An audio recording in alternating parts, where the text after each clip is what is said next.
నమస్తే. Welcome to our channel.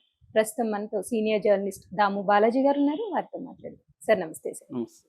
లేటెస్ట్‌గా ఒక డిజిటల్ స్కామ్ ఒకటి బయటపడింది అనే న్యూస్ వస్తుంది సార్. అదేంటంటే ఆర్‌జీవీకి మళ్ళా యాత్ర డైరెక్టర్ అండ్ ప్రొడ్యూసర్ మహి రాఘవ్‌కి డబ్బులు దీని నుంచి వెళ్ళాయి అనేది ఒక న్యూస్ వచ్చింది సార్. అది ఎంతవరకు నిజం? దాని విశేషాలు? రామ్ గోపాల్ వర్మ మీద మొన్నంతా నడిచింది. ఆయన ఫైనల్ గా కోర్టు ద్వారా కొంత ఉపశమనం పొందాడు.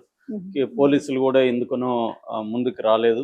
కేసులు అయితే ఆయన మీద కూడా 9 కేసులు పెట్టారు. అయితే ఇప్పుడు రామ్ గోపాల్ వర్మ మీద ఇంకొక కొత్త స్కామ్ బయటకు వచ్చింది.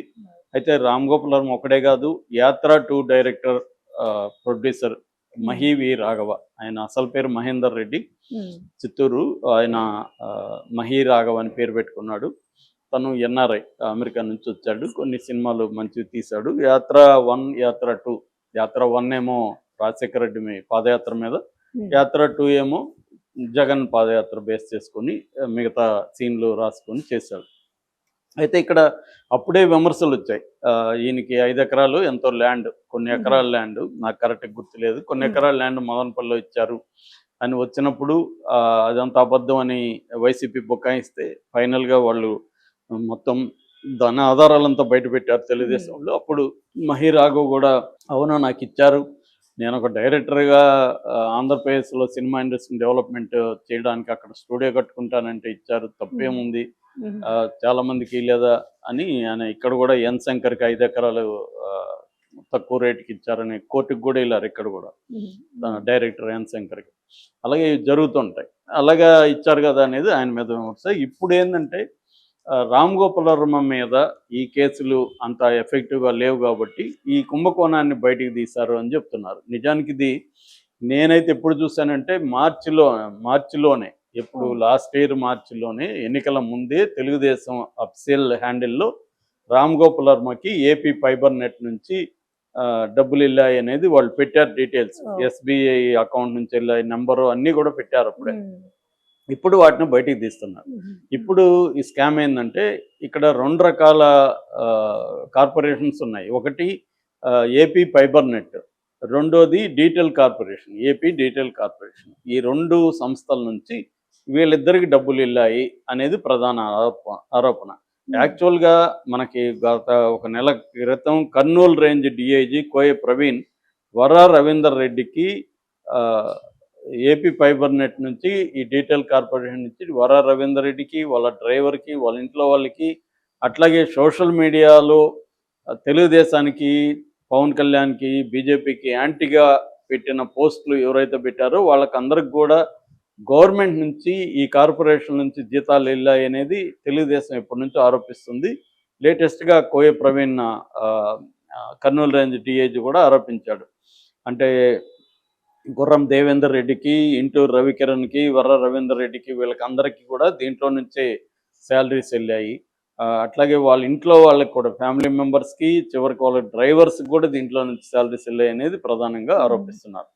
ఇందులో వ్యూహం తీసిన రామ్ గోపాల్ వర్మకు కూడా దాదాపు 2 కోట్లు డబ్బులు ఏపీ ఫైబర్ నెట్ నుంచి. ఇది ఎలా జరిగిందంటే వ్యూహం తీశాడు కదా, వ్యూహం తర్వాత అది రిలీజ్కి అనుమతించకపోయినప్పుడు ఏపీ ఫైబర్ నెట్ అనేది ఉంది. ఏపీ ఫైబర్ నెట్ ప్రతి ఇంటికి కనెక్షన్ గవర్నమెంట్ ఇస్తుంది, దాని ద్వారా సినిమాలకు కూడా మేము రిలీజ్ చేస్తాము అని చెప్పారు. కానీ ప్రొడ్యూసర్లు ఎవరు దాన్ని పట్టించుకోలేదు.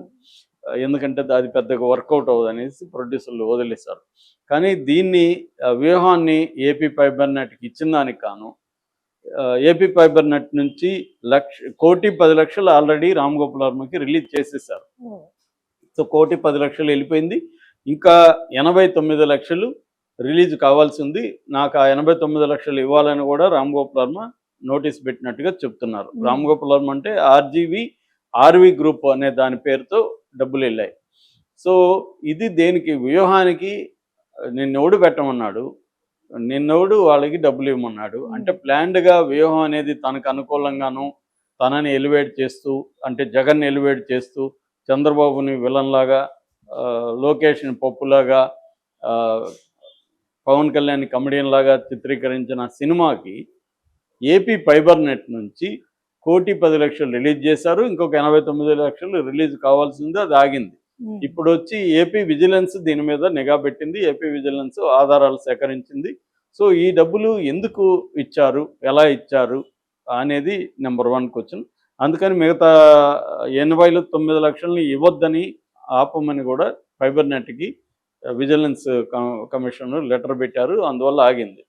రెండవది యాత్ర 2కి కూడా ఈ డీటెయిల్ కార్పొరేషన్ నుంచి స్టేట్ గవర్నమెంట్కి అతను మహిరాఘవ చేసిన సేవలకు గాను, ఆ సేవలు ఏంటో ఎవడికి తెలియదు, సేవలకు గాను దాదాపు 2,10,00,000 యాత్ర 2 ప్రొడ్యూసర్ మహిరాఘవకి. అంటే అక్కడ 2 కోట్లు, ఇక్కడ 2 కోట్లు, 2 కోట్లు పంచడం. ఇది ఎవరి డబ్బు? ప్రజల డబ్బు కదా అనేది ఇవాళ చర్చ. వీళ్ళిద్దరేమో జగన్కి అనుకూలంగా, యాత్ర 2 కూడా జగన్ ఎలివేట్ చేస్తూ తీసిన సినిమా, వ్యూహం కూడా అంతే. ఈ 2 జగన్ ఎలివేట్ చేస్తూ ప్రత్యర్థుల్ని నిందిస్తూ తీసిన సినిమాలు, ఈ సినిమాలకి ప్రభుత్వ డబ్బులు ఇవ్వడం. ప్రభుత్వ సొమ్ము అంటే ప్రజల సొమ్మే, ప్రజల ట్యాక్స్ కావచ్చు, పబ్లిక్ రిసోర్సెస్ నుంచి వచ్చిన సొమ్ము లేదా అప్పు, ఇవంతా కూడా ప్రజల మీద పడేదే. దీన్ని వాళ్ళిద్దరికి ఎలా ఇస్తారు అనేది ప్రధాన చర్చ. అలాగే ఇంకొన్ని కూడా వాళ్ళు బయటికి తీశారు. అదేంటంటే దాదాపు కొన్ని వీడియోలు తీయడానికి వాళ్ళు డబ్బులు జగన్ రిలీజ్ చేశాడని చెప్తున్నారు. ఆ వీడియోలకి కూడా చాలా డబ్బులు ఇచ్చేశారు. కానీ ఆ వీడియోలు ఎక్కడ ఇన్వాయిస్లో పేర్కొన్న వీడియోలు లేవు. దాదాపు 600 వీడియోలకి 2 కోట్లు ఇచ్చారని. సో ఆ వీడియోలు ఏంటి? ఇన్వాయిస్లేమో వీడియోలు ఉన్నాయి, డబ్బులు రిలీజ్ అయిపోయింది 2 కోట్లు 600 వీడియోలకి.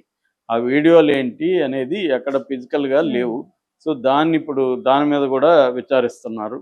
సో ఇలాగా ఓవరాల్గా ఏంటంటే ఏపీ డిజిటల్ కార్పొరేషన్ నుంచి, ఏపీ ఫైబర్ నెట్ నుంచి సోషల్ మీడియాలో పోస్టులు పెట్టిన వాళ్ళకి శాలరీలు ఇచ్చారు.